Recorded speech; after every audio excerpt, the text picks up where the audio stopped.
I think it should be noted that I don't really script a whole lot for my videos. I either have like a really general, very general outline on paper somewhere around, or I've just thought about it a little bit before I turn on the camera and hit record. And I just want to let you guys know that like most of what I say is off the cuff. That was all I wanted to say, a little bit behind the scenes. Friends. We all need them.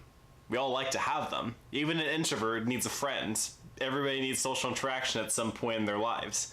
What I've learned is quality versus quantity is really important, and that's the most general thing anybody can say on the internet. Everyone's like, oh, don't worry about having 50 friends, just make sure you have the one or two that's really important. But I feel like a lot of younger people, even like within my age range, still haven't figured that out, even though it's literally everywhere. So throughout my life, I've had two incredibly real friends. And in my current life, I only have one of those two people. So growing up, I had a friend named Andrew. And I still talk to him. It's not like he's like dead or moved on from my life. Like we still communicate every once in a while, but not nearly as much or not nearly as enthusiastic as we used to. Right? And this guy, for pretty much all my life up until 8th grade, was always there. We would obsess over abridged anime on YouTube. We love similar video games. He introduced me into the Xbox world. He's the reason why I started playing Black Ops and the reason why I got Xbox 360 to begin with.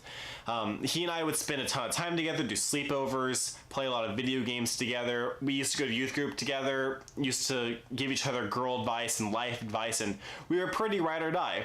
And then I left the church that we had met at, and we kind of fell off a little bit. And that's a little bit my fault because I didn't keep up with him. But then we reconnected during my junior year of high school, or I guess our junior year of high school.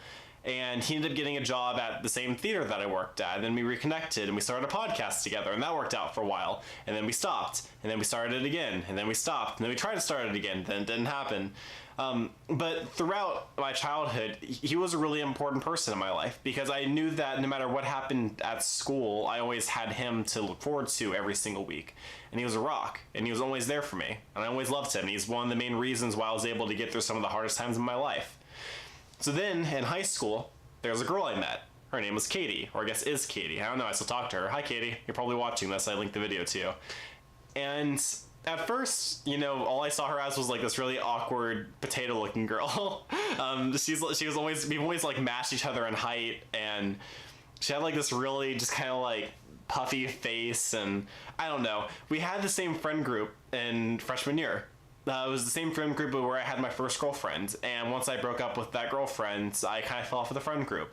But Katie and I had a class together, so we kept talking, and we like fight in class, and we would play Flappy Bird in the Oklahoma history class, and I would fall asleep, and it ended up during that freshman year of high school, we got our friends to start dating each other, and then she and I kind of went as like a double date in order to make them feel comfortable. Like there was no romantic intention to it at all. Like she and I weren't like interested in being in a relationship.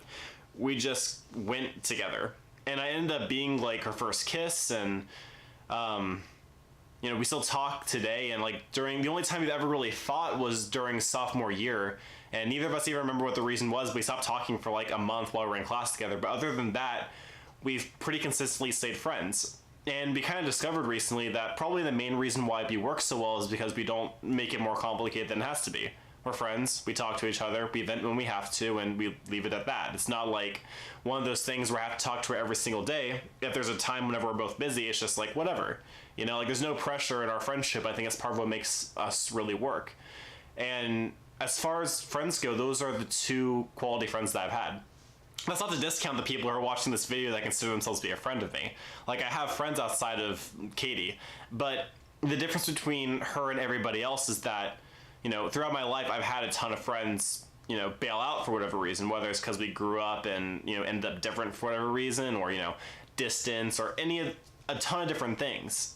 And what happens is, you know, I'll be part of a friend group, and it'll last for a few months or whatever, and then, you know, times change, people move on, and that's that. But I've been lucky enough to have one person who I know was always going to be there, and that I know that if I stopped talking to her today, I could come back like a year or two later, and we'd probably just pick up where we left off like we have in the past. So all this is really important to say because, people are growing up and we're all feeling more alone than ever. We have social media, but what we see on the screen isn't really what reality is. A lot of people get something called FOMO, fear of missing out. And it's this thing where you go on Instagram and you see these parties of everybody hanging out and everybody having a great time, and you feel left out sitting at home on a Friday night, not really doing a whole lot. Or you're one of those people who, you talk to a lot of people, but you never get really close or develop emotional attachment to them, or you never feel comfortable talking about what's really going on in your life. And those aren't really real friends. They're just people that you hang out with that also distract you.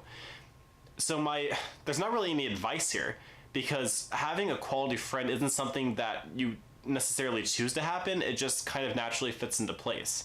Like if I had it my way, I would have like 15 quality friends who I loved and appreciated. But the fact is, it doesn't always work out like that. So if you're one of those people who feel like they don't have a quality friend, the best thing you can do is meet as many people as possible and hope that somebody sticks. Because you can't force a quality friendship. I've tried, it doesn't work like that. It has to be a two-way street, and if both people don't want that kind of relationship, it's just not going to work out. I hope you guys enjoyed this. This was a little bit more rambly than some of my other videos. Again, like I mentioned earlier, none of this is scripted. I'm just kind of thinking out loud and reflecting. If you enjoyed, please leave a like. If you want to see more, subscribe. Comment down below like your favorite memory of your favorite friend. And do not forget to keep it casual.